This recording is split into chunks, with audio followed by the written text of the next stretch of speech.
네, 반갑습니다. 옆에 분들과 인사하시겠습니다. 잘 오셨습니다.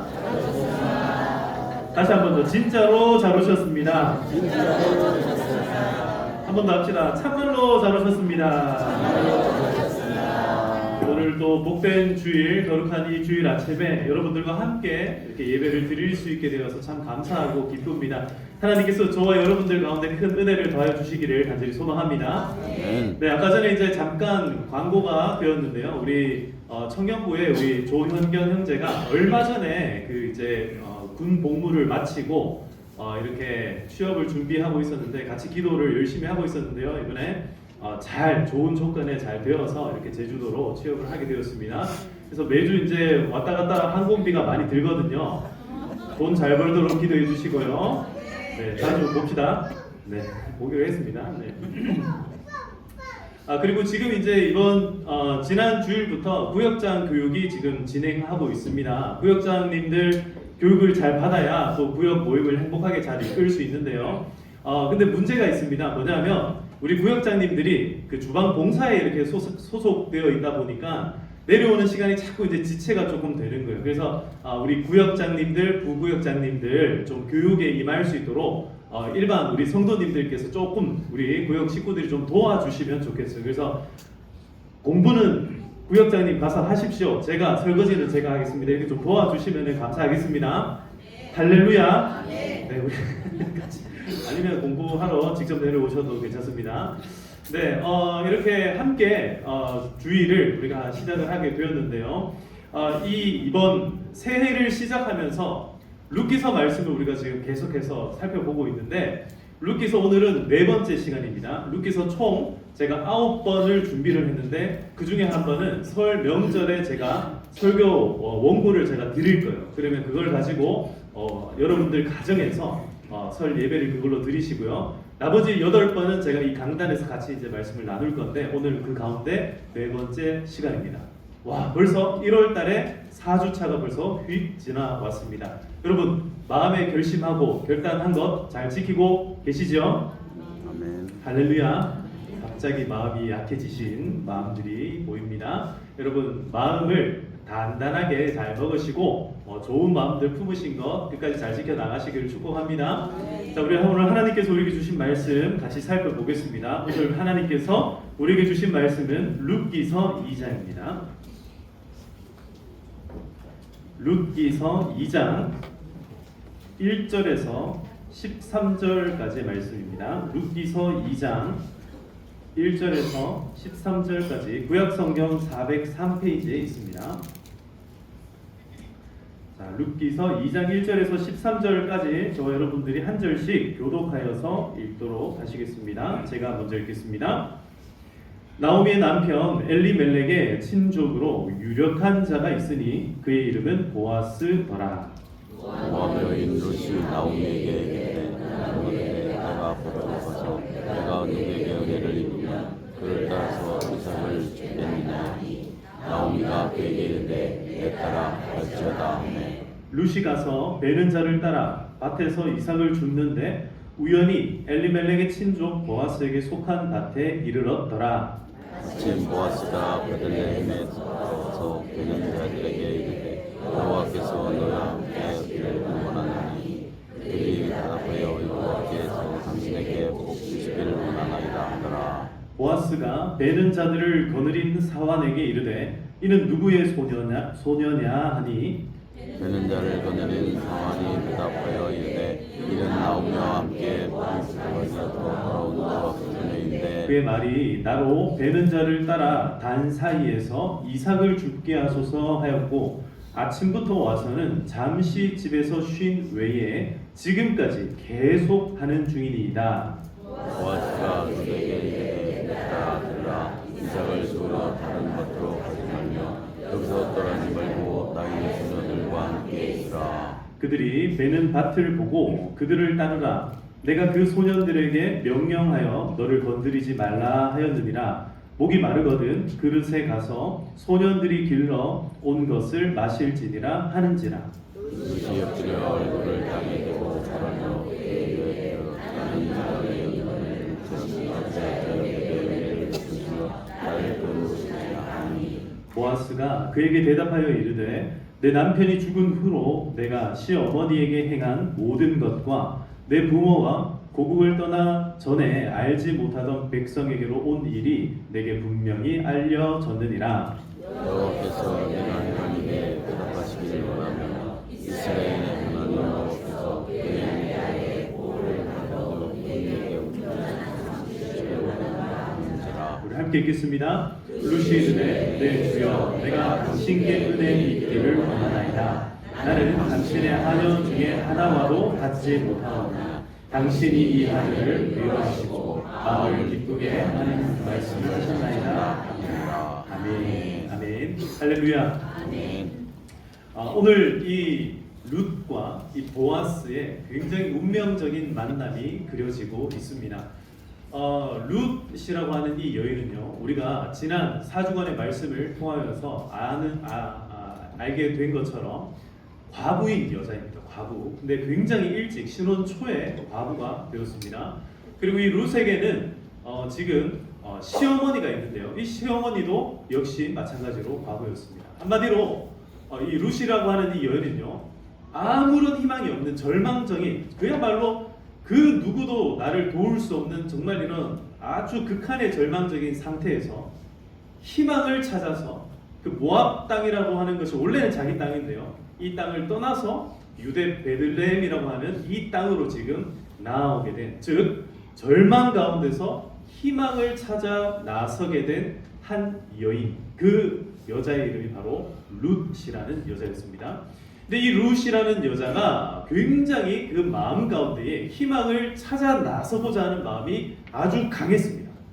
나오미도 그렇고요, 룻도 그렇고요, 눈에 이제 더 이상 되는 게 없습니다. 왜냐하면 여기서 그냥 이렇게 가만히 있다가는 굶어 죽게 되었습니다. 그래서 여기서 우리는 머무를 수가 없다. 우리는 여기서 살아남기 위해서, 그야말로 생존을 위하여서 뭐라도 하자라고 이렇게 결심을 하게 되었고, 이 결심의 끝에 무엇을 구하게 되었는가? 자, 이제 2절 말씀을 우리 같이 읽어볼 건데요, 이 2절 말씀에는요, 오늘 은혜라는 단어가 3번이 언급이 됩니다. 근데 이 3번에 언급된 은혜 가운데 첫 번째 은혜는 어떤 것인가 한번 살펴보겠습니다. 2절을 같이 읽어보겠습니다. 시작. 모압 여인 룻이 나오미에게 이르되 원하건대 내가 밖으로 가서 내가 누구에게 은혜를 입으면 그를 따라서 이삭을 줍겠나이다 하니 나오미가 그에게 이르되 내 딸아 갈지어다. 아멘. 아멘.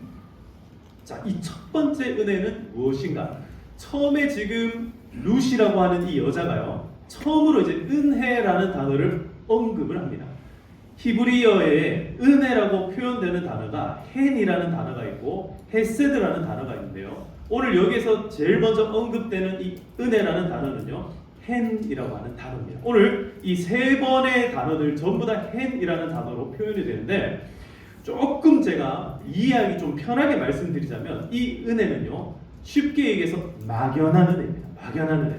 누구에게 어떻게 받을지도 모르지만 그러나 그 은혜는 하나님으로부터 오는, 하늘에서 언젠가는 내려지게 될 그런 은혜, 그런 은혜들을 헨이라고 이야기하고, 오늘 지금 이 2절 말씀에 모압 여인이었던 룻이 이 은혜에 대한 교리를 배우지도 않았는데, 이 은혜가 뭔지도 모르는데, 이 정의도 잘 모르는 이 여인이 어쨌든 이 땅에 왔으니까 이 땅에도 신이 있잖아요. 그 신으로부터 뭔가 은혜를 받게 될 거다라는 그런 희망을 가지고 지금 이 이야기를 하고 있다는 겁니다. 자, 한번 여러분 첫 번째 대지를 한번 따라해 보겠습니다. 은혜는 절실한 이들의 생명줄입니다. 은혜라는 것은요, 구하는 자들에게 보여지는 생명줄과도 같다라는 겁니다. 여러분, 지금 룻은요 절실합니다. 이 나오미는요 지금 절실합니다. 뭐가 절실합니까? 먹고 사는 이 일이 절실합니다. 이제 어떻게 먹고 살아야 될지 당장 뭐가 없냐면 쌀이 없어요. 곡식이 없습니다. 해먹을 밥이 없는 거예요. 그러니까 절실합니다. 어느 누구라도 나에게 생명줄이 되어야 되는데 누가 나에게 동아줄이 되지? 누가 나의 생명줄이 되지? 눈을 크게 뜨고 지금 찾아야 되는 그런 상황 가운데 룻이 이렇게 이야기하는 거죠. 내가 누구에게 은혜를 입으면, 누구에게 은혜를 입으면, 이 말은요 지금 은혜를 주는 대상을 이 룻이라고 하는 여자가 알아요, 몰라요? 모른다는 거예요. 막연하다라는 거예요. 그래서 이 은혜라는 것이 지금 룻에게는요 막연해요. 누가 나를 도울지도 모르고 그 은혜를 어떻게 베풀 줄도 모르고 이런 상황들을 아무것도 몰라요. 깜깜한 상황 가운데 그저 룻에게 뭐 하니까? 절실하니까. 사랑하는 성도 여러분, 절실한 가운데 오늘 나오신 우리 모든 성도 여러분, 은혜를 구하시기를 축복합니다. 우리가 은혜를 구할 때 이 은혜 우리가 어떻게 받아야 될지, 어떤 은혜가 나한테 필요한지도 나는 몰라요. 어떻게 곡식을 얻게 될지 이거 모릅니다. 근데 어쨌든 간에 구하는 그 은혜가 우리에게 생명줄이 될 줄 믿습니다. 여러분, 은혜는 내가 구하는 것처럼 보이지만 실질적으로는 이 은혜라는 것을 구하기까지 우리가 살펴봤잖아요. 1장 말씀부터 살펴보면 룻이라는 여인이 정말 기묘한 이 가정의 한 시어머니로부터 어떤 이야기들을 전해 듣고 자기가 과부가 될 줄도 모르고 여기에 시집 왔고, 그리고 난 다음에 이 집안이 정말 완전히 막 망해지는 이런 상황들, 자기가 결코 원하지 않았던 상황들이잖아요. 근데 그런 상황에 처하니까 막연한 골목에 딱 다다랐을 때 결국 룻은 무엇을 구하는 여인이 되었습니까? 막연하지만 절실하게 은혜를 구하는 여인이 된 줄 믿습니다. 여러분, 우리가 왜 이런 구석 가운데 막 몰아붙임을 당합니까? 어떤 때는요 진짜 그럴 때가 있어요. 하나님, 나 어떻게 해야 될 줄 모르겠습니다. 여기서 나 이제 어떻게 해야 될 줄을 모르겠습니다. 이런 절망적인 상황 가운데 내가 할 수 있는 것은 이제 한계에 다다랐습니다. 정말 내가 할 수 있는 게 아무것도 없어 보이는 거예요. 어디에다가 내가 원서를 해야 될지, 어디 취업을 해야 될지, 내 건강을 어느 병원에 가야 내 건강을 회복할지 알 수가 없는 거예요. 내 친구 관계가 어디서부터 얽혀버린 건지, 내 직장 생활이 어디서부터 꼬여버렸는지, 내 인생이 어디서부터 막다른 골목에 이르게 되었는지 우리는 알 길이 없어요. 그러나 사랑하는 성도 여러분, 절실한 상황 가운데 은혜를 구하면 될 줄 믿습니다. 절실한 가운데 왜 은혜를 구하도록 만들어 주셨는가? 거기에 생명의 길 대신 예수 그리스도께서 있기 때문에 그렇다는 거예요. 아직까지는 룻이요 전혀 몰라요. 이 은혜라는 것은 실체화되지 않았기 때문에 막연합니다. 자, 그래서 자 보십시오. 룻이 생각한 은혜의 장소가 있어요. 룻이 생각한 은혜의 장소, 그게 어디냐면 바로 2절에 나오는 내가 밭으로 가서 내가 누구에게 은혜를 입으면, 이렇게 얘기합니다. 자, 룻이 생각한 은혜의 장소는요 밭입니다. 밭. 이 밭에 뭐가 있어요? 그렇죠, 이삭이 있는 거예요. 그래서 룻이 생각한 은혜의 결과는요 이삭입니다. 그래서 여러분, 지금 제가 주보에다 그렇게 써놨죠. 밭이라는 것이 룻이 생각한 은혜의 장소였다. 그리고 이삭이라는 것은 룻이 생각한 은혜의 결과였다. 딱 룻이 생각할 수 있는 은혜의 방법, 은혜의 장소, 은혜의 결과는요 밭과 이삭이 전부 다였습니다. 누구든지 나에게 이삭을 주면 내가 그 사람에게 은혜를 받는 거구나. 누구든지 누구의 밭이 되었든지 내가 이삭을 구할 수만 있으면 그 밭은 어떤 장소예요? 그렇죠, 은혜의 장소라는 거예요. 오늘 여러분, 이 예배당이 여러분들에게 은혜의 장소가 되기를 축복합니다. 이 예배당에서부터, 이 교회에서부터 여러분 은혜의 출발점을 이루셔서 반드시 은혜의 그 끝을 제대로 잘 발견하시기를 축복합니다. 자, 룻은요 잘 몰랐어요. 그러니까 은혜라는 것이 뭔지 잘 배운 적도 없고 은혜에 대해서 경험한 적도 없고, 룻은 이방 여인이기 때문에 그동안에 이스라엘에 어떤 역사가 있었는지도 전혀 몰랐어요. 그러니까 어떻게 해요? 그저 먹고 사는 일을 해결하는 그게 은혜다 딱 생각을 한 겁니다. 이게 뭐냐면요 생존의 문제가 딱 달려있는 이런 문제들, 이런 은혜들. 여러분, 우리는 그래서 언제 기도하게 되느냐? 생존의 이 생명의 위협을 받게 되면 기도하게 됩니다. 먹을 게 당장 딱 떨어지면요 기도하게 됩니다. 당장 내 눈앞에서 사고가 딱 발생하잖아요. 그러면요 흔히 사람들이 파노라마가 펼쳐진다 이렇게 표현하는데, 예수 믿는 사람들은 그렇게 표현하지 않고 기도하게 된다는 거예요. 여러분, 막다른 골목에 완전히 접어들어서야 기도하지 마시고 오늘 지금 은혜 받으시기를 축복합니다. 지금 하나님 앞에 구하시고 지금 하나님 앞에 은혜를 경험하시기를 주님의 이름으로 축복합니다. 막연했어요. 절실했지만 막연했습니다. 이게 은혜라는 것의 아주 독특한 성격이에요. 지금도 여러분들 누구에게 어떤 은혜를 받을지 우리는 모르잖아요. 근데 막연해요. 그러나 우리 마음은 어때요? 절실합니다. 뭔가 내 이 막연한 상황을 확실하게 해결해줄 무언가가 필요하다는 것만큼은 누구에게라도 똑같은 상황이다라는 거예요. 자, 그래서 이 막연한 대상들을 하나님께서 어떻게 배열하고 계시는가를 우리가 한번 같이 살펴볼 건데요. 자, 여기 한번 보겠습니다. 3절을 한번 보시겠습니다. 3절 시작. 루시 가서 베는 자를 따라. 자, 보세요. 여기 누가 나옵니까? 베는 자가 나옵니다. 루시 은혜를 그저 막연하게 구했죠. 그 시어머니 나오미에게 뭐라고 얘기하냐면 내가 원하건대 어떤 밭으로 가면은 은혜를 입을 겁니다. 여러분 막연한 은혜였습니다. 근데 눈앞에 베는 자가 보이는 거예요. 밭을 베는 사람들이 눈에 보입니다. 그게 뭐냐면 우연히 만난 것 같지만 그게 누가 허락해 주신 거예요? 하나님께서 허락해 주신 거예요. 자, 이 베는 자를 만나고 그 다음에 우연히 3절을 계속 보시면 우연히 엘리멜렉의 친족 보아스에게 속한 밭에 이르렀다라고 얘기하죠. 이 베는 사람들을 쫓아가는데 이 사람들 쫓아가서 끝에 딱 다다르니까 누구의 밭이 나왔어요? 보아스의 밭이 나왔어요. 근데 이 보아스라는 사람이 누구예요? 엘리멜렉의 친족이에요. 친족. 엘리멜렉이 누굽니까? 시아버지예요. 지금 돌아가서 안 계시지만 엘리멜렉은 누가 얘기해도 자기의 시아버지예요. 자기 가문이에요. 그러니까 자기 가문에 속한 보아스라고 하는 사람의 밭에 도착을 하게 됐다는 거예요. 자, 여러분, 근데 오늘 우리가 읽었던 본문 1절을 한번 보시겠습니까? 1절을 보시면요, 이 보아스라는 사람을 이렇게 소개를 합니다. 같이 읽어볼게요. 시작. 나오미의 남편 엘리멜렉의 친족으로. 자, 유력하다라는 것은 이 사람 엄청 부자라는 거예요. 잘 사는 사람을 만나게 된다. 자, 제가 미리 조금 설명을 드리는데요. 보아스는 참고로 호라비입니다. 호라비. 그냥 호라비도 아니고 노총각입니다.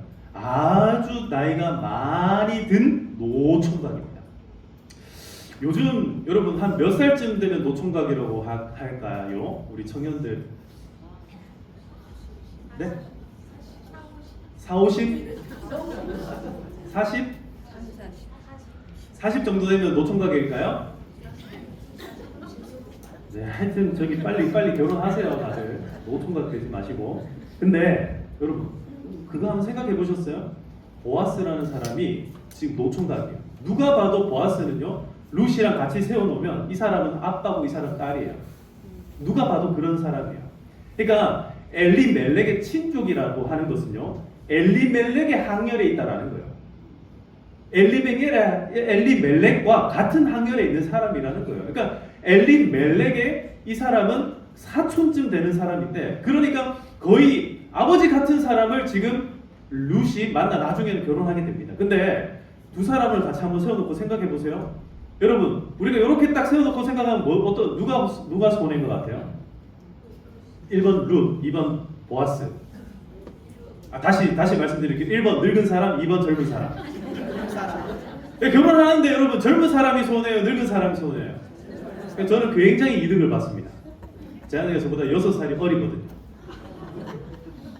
네. 할렐루야. 마음이 조금 거시게 합니까? 여러분 잘 생각해 보세요. 룻이 젊은데 뭡니까? 과부예요. 룻은 젊지만 과부입니다. 재산 하나도 없어요. 다시 한번 세워놓고 봅시다. 여러분, 총각이 손해요, 과부가 손해요? 총각? 이제 갑자기 생각이 좀 바뀌었어요? 여러분 계산 잘 하시네요. 누가 손해인지 누가 이득인지 계산 잘 하시네요. 잘 보세요.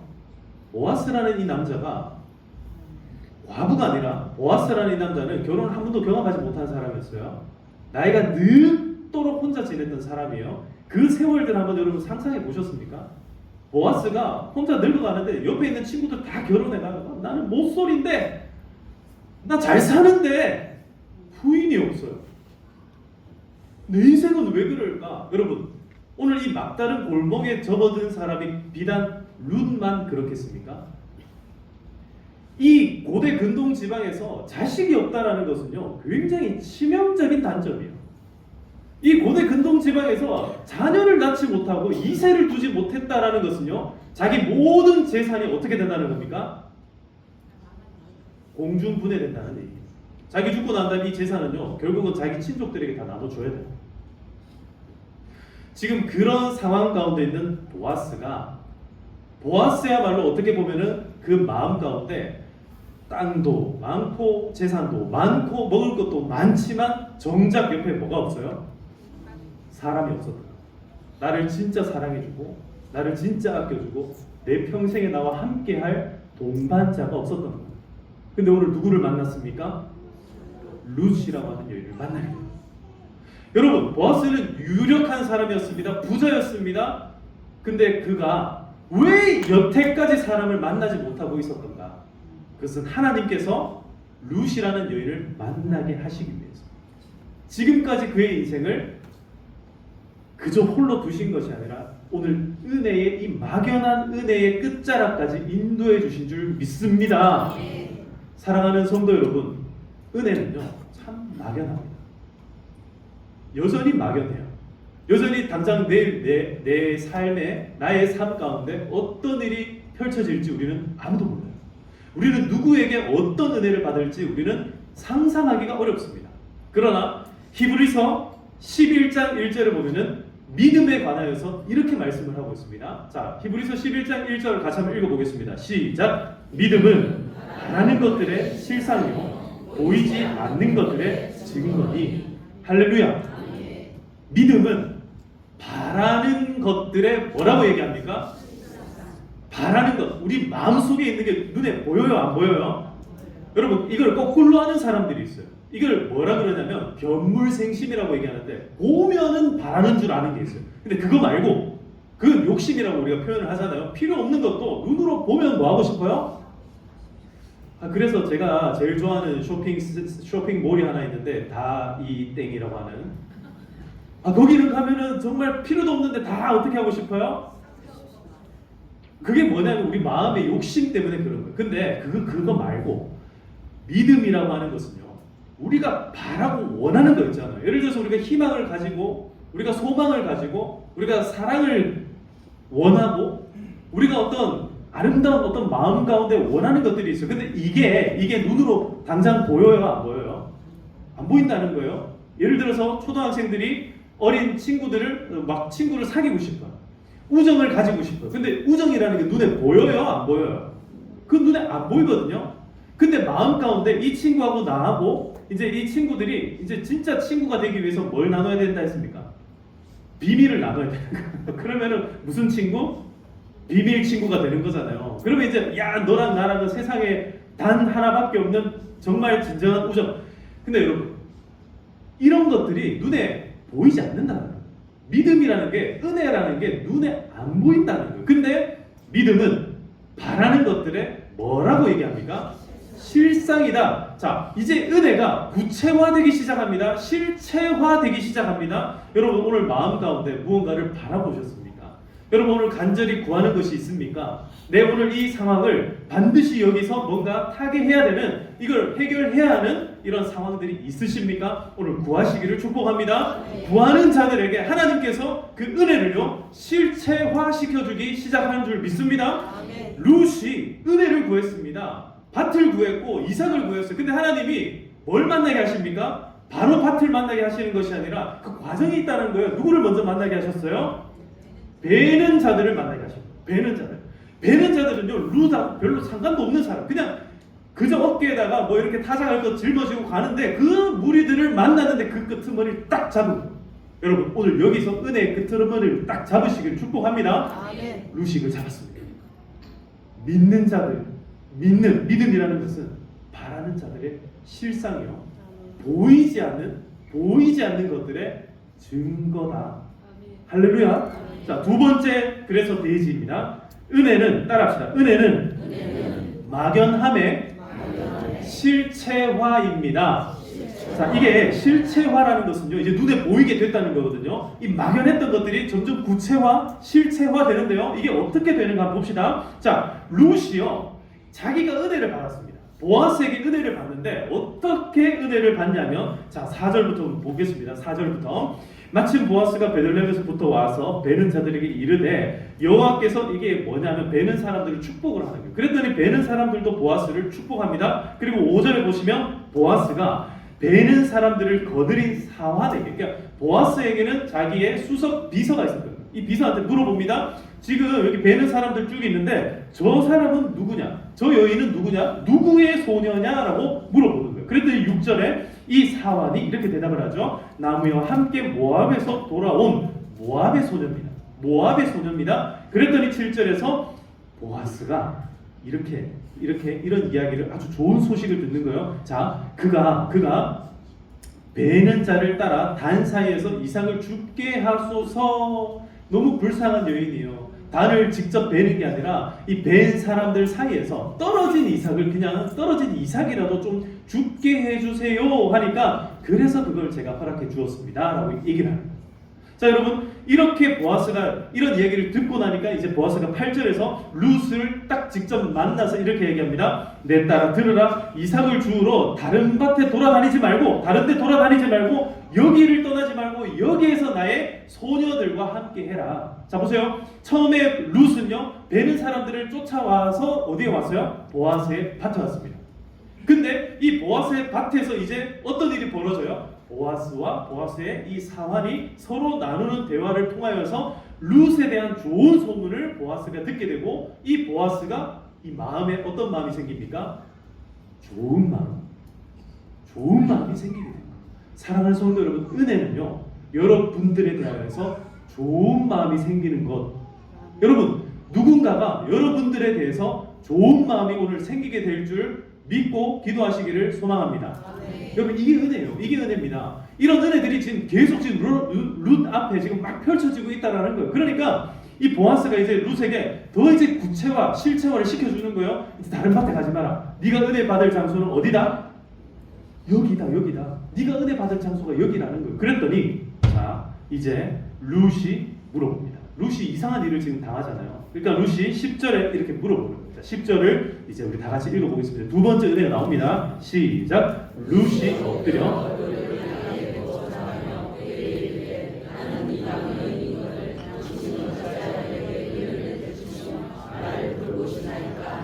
자, 여러분, 룻이 막연했던 은혜가 이게 실체화되고 구체화되기 시작하니까 그 마음 가운데 두 가지 질문이 생깁니다. 첫 번째, 당신이 어찌하여 나에게 이런 은혜를 베푸십니까? 당신은 누구입니까? 라는 질문이고, 두 번째, 나는 이방 여인인데 나에게 은혜를 베푸십니까? 라고 묻습니다. 두 가지 질문이에요. 당신은 누구입니까? 나는 누구입니까? 여러분, 은혜를 베푼 이에 대한 질문이 먼저 떠오르게 되었고, 그 다음에 은혜 받고 있는 나는 대체 누구입니까? 라는 질문이 생기게 됩니다. 사랑하는 성도 여러분, 은혜가 실체화되기 시작할 때 그 은혜를 베푸는 이에 대한 관심이 생기는 것은 매우 당연한 일이에요. 그러나 아직까지 룻은요, 신앙이 자라난 상태가 아니에요. 아직 신앙이 굉장히 어린 아이와 같은 상태예요.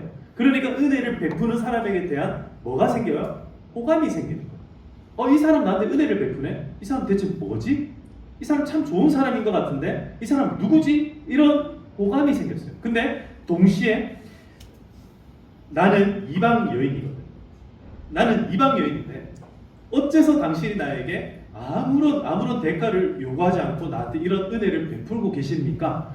지금 룻이요, 질문하고 있는 게 뭐냐면, 나는 모압 여인인데 과연 이 하나님께서 주시는 은혜를 받을 만한 자격이 있냐라는 거예요.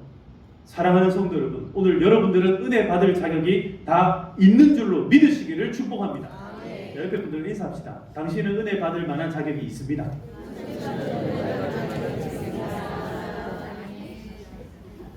은혜 받을 자격은 누가 정해놓은 겁니까? 따라합시다. 하나님이. 여러분, 하나님이 은혜 받을 자격을 하나님이 정해놓으신 거예요. 근데 룻은 궁금한 거예요. 내가 뭔데? 내가 대체 무엇이기에 나한테 이런 은혜를 베풀지? 아직 룻은요, 보아스가 어떤 사람인지도 모르고 그저 유력한 자, 그저 이 땅 이 잘 사는 동네의 유지인 것, 이 정도는 알 수 있어요. 그러나 이 보아스가 왜 나한테 은혜를 베푸는지, 그리고 내가 무엇이기에, 난 아직 이방 여인인데, 이방에서 온 여자일 뿐인데 나한테 왜 은혜를 베푸지? 하나님께서 은혜를 실체화시킬 때에 우리의 자아를 건드리기 시작한다는 거예요. 여러분, 자 이제 조금 젊은 청년들 얘기를 한번 해봅시다. 청년들이 처음 이 교제할 때 남자하고 여자가 사귀다가 이걸 뭐라 합니까? 처음에 사귀기 전에 그 상태를 뭐라 하죠? 예, 잘하시네요. 어떻게 그렇게 잘하세요? 해보셨어요? 예, 해봤어요. 썸이에요. 뭔가 something 뭔가가 일어났어요. 근데 썸이라고 얘기하는 거는 이 사람하고 나하고 지금 확실하게 연인이에요, 아니에요? 아, 잘하시네요. 아니요, 아니니까 지금 프로필에다가 D-Day 1 할 수 있어요, 없어요? 없어. 근데 이 사람 분명히 나한테 뭔가 호감을 갖고 있는 것 같아요. 그러면 이제 그때 이제 질문을 던집니다. 뭐라고 질문합니까? 뭐라고 질문해요? 오빠한테 나는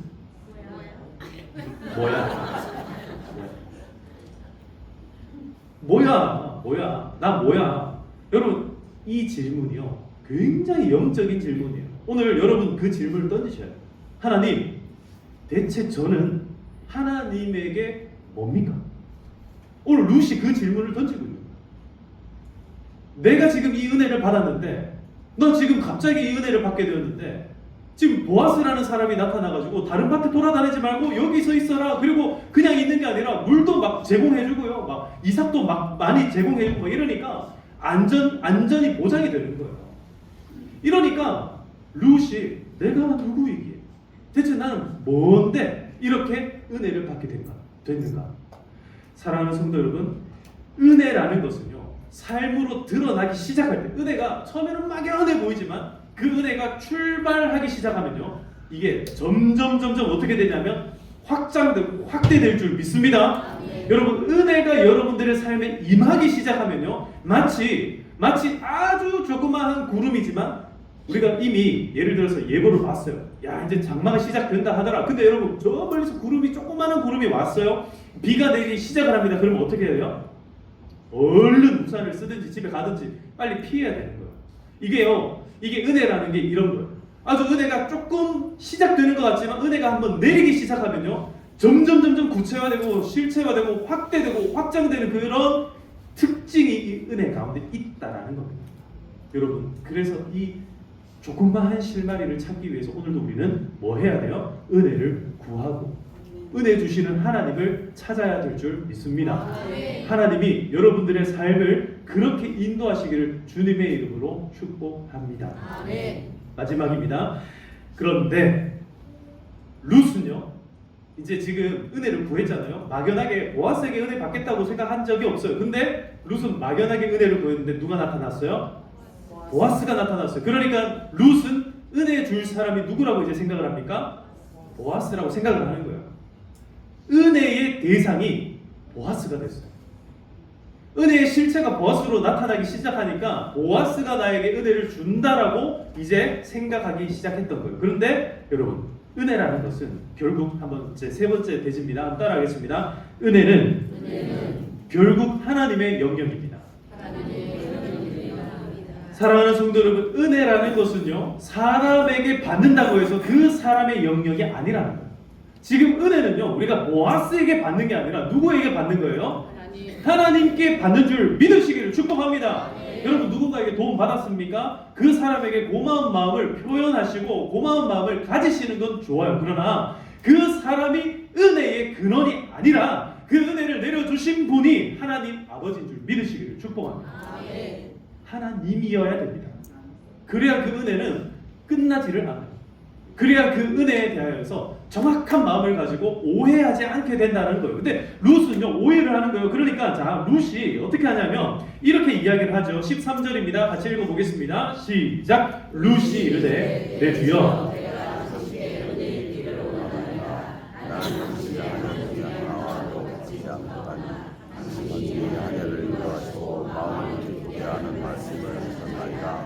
지금 룻은 누구에게 이제 은혜 입기를 원한답니까?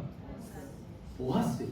당신에게 은혜 입기를 원합니다. 이렇게 이야기를 하는 거예요. 근데 보아스가 뭐라고 얘기합니까? 보아스는요, 그렇게 하는 것이 아니라, 자, 보아스가 이렇게 이야기합니다. 12절을 다 같이 읽어보겠습니다. 시작. 여호와께서 내가 행한 일에 보답하시기를 원하며 이스라엘의 하나님 여호와께서 그의 날개 아래에 보호를 받으러 온 내게 온전한 상 주시기를 원하노라 하는지라. 할렐루야. 보아스는 신앙이 있는 사람이었어요. 보아스는 이 은혜의 실체가 자기 자신이 아니라는 걸 알았어요. 보아스는 자기가 은혜의 근원이 아니라 은혜의 통로인 것을 알았다. 그러니까 보아스는요, 이 룻에게 네가 눈을 들어서 나를 보지 말고 어디를 보라는 거예요? 하나님을 바라는 거예요.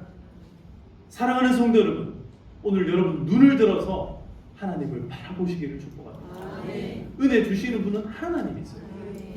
우리가 교회 와서 기도합니다. 교회 와서 기도해요. 저한테 이제 그저께 이제 금요일 날 우리 이제 금요 기도회 끝나고 교회 이렇게 돌아보고 있는데 몇몇 분들이 저기 위에서 통닭을 시켜가지고 드셔가지고 저도 같이 이제 뜯어 먹으러 갔습니다. 근데 그 중에 이제 조금 몸이 안 좋으신 분들이 있었어요. 그분들이 저한테 그런 얘기를, 목사님 기도하면 나을 줄로 믿습니다도 아니고 기도 한번 해보시면 어떻겠습니까? 혹시 압니까? 목사님에게 신유의 은사가 있을지 없을지? 이렇게 이제 이야기를 막 하세요. 이렇게 농담으로 막 이렇게 이야기를 주고받는데 제가 확신을 가지고 말씀드렸어요. 저에게는 신유의 은사 없습니다. 병원으로 가십시오. 확실하게 말씀드렸어요. 그리고 기도할 때도 제가 뭐라고 기도했냐면 하나님 고쳐주세요가 아니라 하나님 병원에 가서 좋은 의사 만나서 잘 치료받게 해주세요. 제가 분명히 그렇게 기도해 드렸습니다. 왜 그런지 아세요? 여러분, 우리가 기도할 때에 은혜의 실체를요, 사람에게서 발견하면 안 된다는 거예요. 사랑하는 성도 여러분, 오늘 여러분들 예배 드리면서 혹 은혜를 받았다고 생각하는 분들이 있으십니까? 그 말씀의 은혜를 누구에게 받은 거예요? 저에게 받았어요? 너무 처음부터 정답을 얘기하시니까 제가 할 말이 없어가지고. 여러분들도 저에게 고마워하는 마음들은 가질 수 있어요. 그러나 저는 뭡니까? 저는 하나님이 아니에요. 저는 은혜의 근원도 아니에요. 저는 그저 뭐에 불과합니까? 은혜의 도구에 불과하고 은혜의 통로에 불과한 거예요. 여러분, 하나님을 바라보시기를 축복합니다. 저한테는 아무런 특별한 게 없어요. 그저 하나님께서 여러분들을 향하신 은혜의 마음이 있고 여러분들의 그 마음이 간절할 때에 하나님의 그 은혜를 받게 될 줄 믿습니다. 저도 마찬가지예요. 제가 그래서 처음에 와서 여러분 설교할 때 그 얘기 했잖아요. 저는 여러분들에 대해서 큰 기대가 없어요. 죄송합니다. 갑자기 이렇게 얘기하니까 분위기가 굉장히 거시기해지는데, 큰 기대가 없다고 해서 제가 여러분들을 싫어한다는 얘기가 아니에요. 되게 좋아하면 합니다. 근데 여러분들을 통해서 하나님께서 저에게 은혜 주실 걸 제가 기대를 하는 거지, 여러분들에게 은혜가 있다고 저는 생각을 안 한다는 거예요. 그럼 그렇게 살아가시길 축복합니다. 그러니까 오늘 이 말씀을 정리를 하면서 오늘 우리가 이렇게 정리를 해야 됩니다.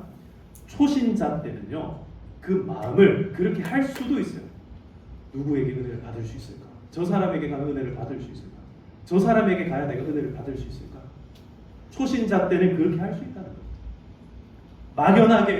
막연하게 은혜를 구할 때는 그럴 수 있어요. 어디를 가야 될까? 여러분 진짜로 근데 그렇게 하셔야 돼요. 배가 고프고 굶주린 사람은요, 어디로 가야 됩니까? 밭으로 가야 돼요. 여러분, 공부를 앞두고 기도하고 있는 사람들 있습니까? 공부에 좀 은혜를 받고 싶어요? 그러면 어디로 가야 됩니까? 네? 공부해가지고 100점 받고 싶은 친구가 PC방 가면 돼요, 안 돼요? 거기 가서 은혜를 구하면 됩니까, 안 됩니까? 네, PC방은 너무했다, 그죠? 당장 내일 시험인데 교회 와가지고 계속 24시간 공부하면서, 공부가 아니라 기도하면서 하나님 은혜 주실 줄 믿습니다, 이런 100점 받을 수 있어요, 없어요? 안 된다는 거예요. 어디로 가야 돼요? 도서관을 가든지 학원을 가든지 학교를 가서 공부를 해야 된다는 거예요. 여러분, 직장 취업을 원하시는 분들은 뭐 해야 됩니까? 현견형제, 뭐 했습니까? 비결을 좀 얘기해 주세요. 뭐 했어요? 취업을 앞두고 뭐 했습니까? 취업을 위해서 뭘 냈어요? 원서를 냈을 거 아니에요. 이력서를 여기저기 냈을 거 아니에요. 여러분, 취업을 위해서는요, 스펙을 준비를 하고 그 일에 합당한 여러분들의 자질들을 만들고 이력서를 내야 되는 거예요. 내가 기다리고 넉넉히 기다리고 있다고 해서 모든 사람들이 나를 알아봐 주는 아니라는 거예요. 룻은요, 집안에 틀어 박혀 있는 것이 아니라 나섰습니다. 배는 자를 따라갔습니다. 그들 사이에서 집에 잠깐 갔다 오는 것 이외에 계속 이삭을 주었어요. 룻이 할 수 있는 것은 이런 일들이었어요. 룻은 은혜를 구하기만 한 게 아니라 은혜를 구하기 위해 필사적으로 애를 쓴 사람이에요. 그럼에도 불구하고 그렇게 해서 여러분, 그렇게 해서 룻이 은혜를 받았습니다. 취업이 됐어요. 여러분, 결혼을 했습니다. 건강이 나았습니다. 이게 그 사람 때문입니까? 내가 구해서 그랬습니까? 그 모든 일들을 허락하시고 주신 분이 누구예요? 여호와 하나님인 줄 믿습니다. 우리 인생에 하나님께서요, 우리의 길들을 예비하고 계시는 거예요. 때로는 나를 막 몰아붙입니다. 기도 안 하고는 안 되게 만들어요. 그리고 마침내 나에게 은혜를 주세요. 그 과정에서 생겨난 사람들을 우리는 동역자라고 얘기합니다. 동반자라고 얘기하는 거예요. 여러분, 믿음의 친구들을 많이 사귀시기를 축복합니다. 은혜의 통로들을 많이 만드시기를 축복합니다. 그러나 은혜의 주인 되신 하나님을 꼭 붙들고 만나시기를 주님의 이름으로 축복합니다. 룻은 줄곧 사람을 향해 그 시선이 있었지만, 그러나 보아스는요, 그 시선을 하나님을 향하도록 도와주었습니다. 여러분, 오늘 우리를 룻으로 부르셨을지, 우리를 보아스로 부르셨을지 상황에 따라서, 우리 환경에 따라서 다 다를 수 있어요. 때로는 우리가 룻이 되기도 하고요, 때로 우리는 보아스가 되기도 합니다.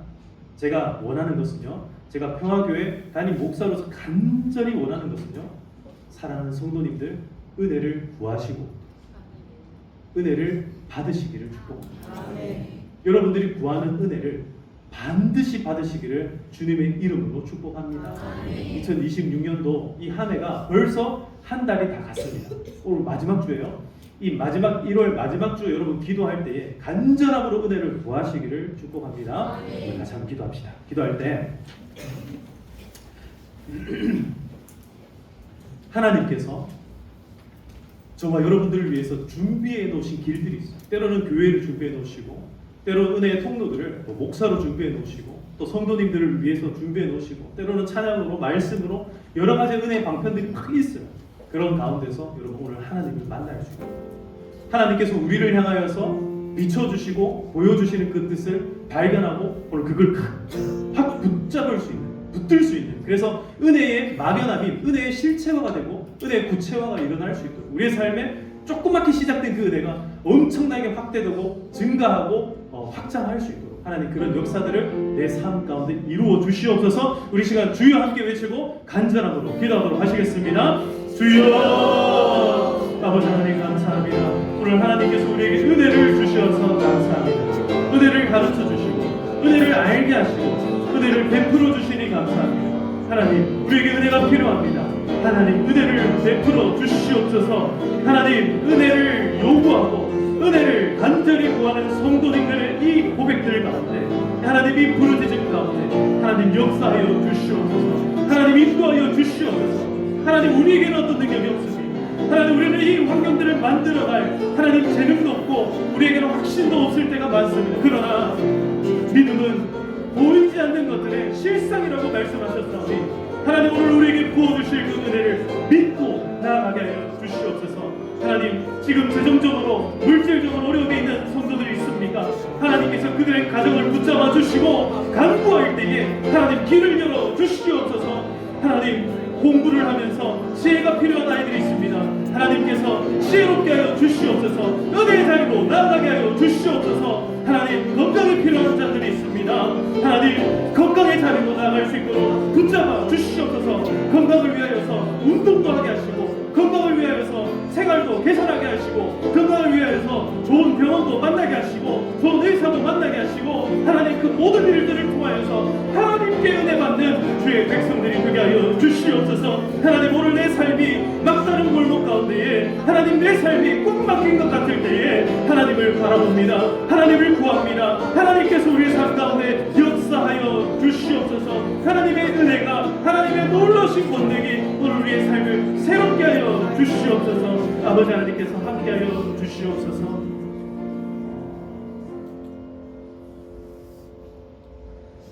사랑과 은혜가 풍성하신 아버지 하나님 감사합니다.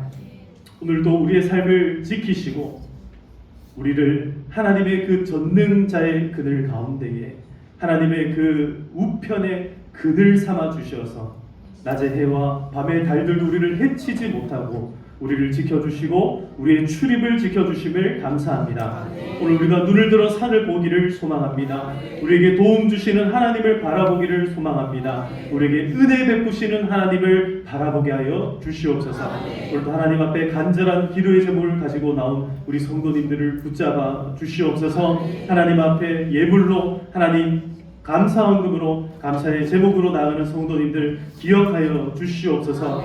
온 가족들을 늘 지켜주시고 보호하셔서 진심으로 감사를 드립니다. 영육간에 복을 더하여 주시옵소서. 친정엄마 항암치료 잘 견뎌낼 수 있도록 붙잡아 주시옵소서. 하나님 그 영육간에 강건함을 더하시고 하나님의 은혜를 더하여 주시옵소서. 범사에 감사하며 하나님 앞에 드립니다. 하나님 그 마음과 하나님 그 모든 소망들을 하나님께서 다 이루어 주시옵소서. 하나님 그 마음 가운데 선한 길로 하나님 그 자녀를 인도하여 주시기를 소망합니다. 새로운 시작을 맞이하게 하신 하나님 그 은혜에 감사할 때에 하나님 더욱더 크고 놀라신 은혜가 임하게 하여 주시옵소서. 교회와 가족을 위하여서 기도하게 하여 주심을 감사합니다. 이 즐거운 가족 여행 가운데 하나님께서 부어주신 은혜가 이제 시작이 되어서 하나님 이 가족들 다 예수 믿는 은혜가 있게 하여 주시옵소서. 앞으로도 하나님 안에 거할 수 있는 귀하고 복된 가정이 되게 하여 주시옵소서. 아버지 하나님 한 주간도 보호하시고 동행하시고 인도하여 주시며 평강 주심을 감사드립니다. 앞으로도 모든 인생 가운데 하나님의 은혜와 하나님의 도우심과 하나님의 보호하심이 더하게 하여 주시옵소서. 하나님의 영광을 바라보며 나가는 우리 모든 성도님들의 고백과 감사의 제목들마다 하나님 역사하여 주시옵소서. 오늘도 이 자리에 나올 때에 하나님 앞에 하나님 정말 하나님 앞에 기뻐하는 마음으로 헌금을 드립니다. 11조 드립니다. 주일 헌금 드립니다. 선교 헌금 드립니다. 교회 사랑 헌금과 이웃 사랑 헌금 하나님 앞에 드립니다. 이 모든 물질과 하나님 그들의 마음과 그들의 모든 삶을 하나님께서 다 받아 주시옵소서.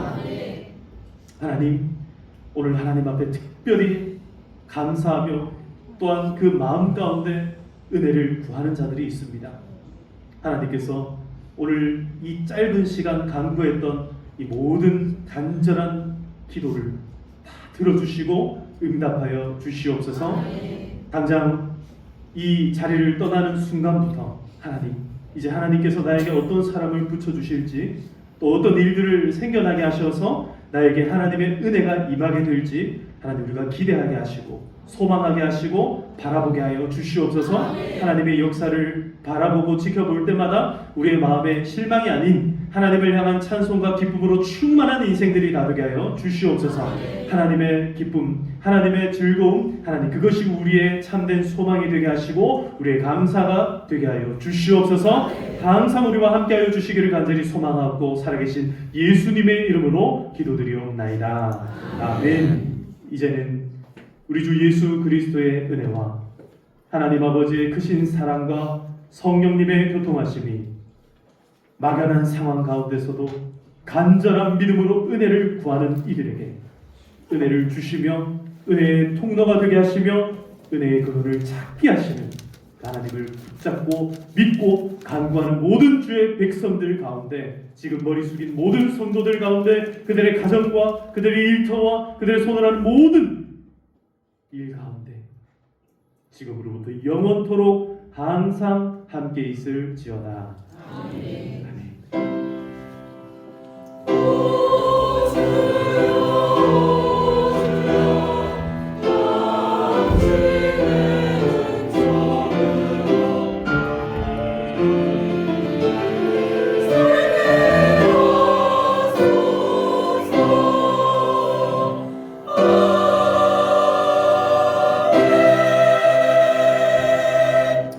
할렐루야. 우리 하나님 앞에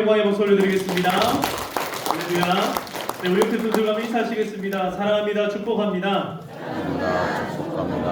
한 번 더 인사합시다. 은혜 받으시기를 바랍니다. 은혜 받으시길 바랍니다. 네, 이제 우리 축복선으로 함께 축복하시겠습니다. 하나님은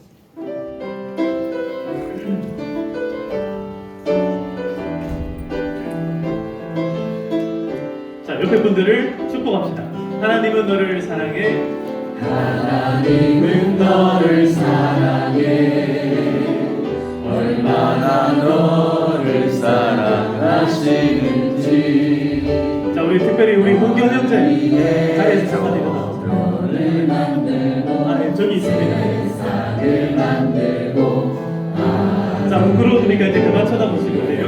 분들과 오래전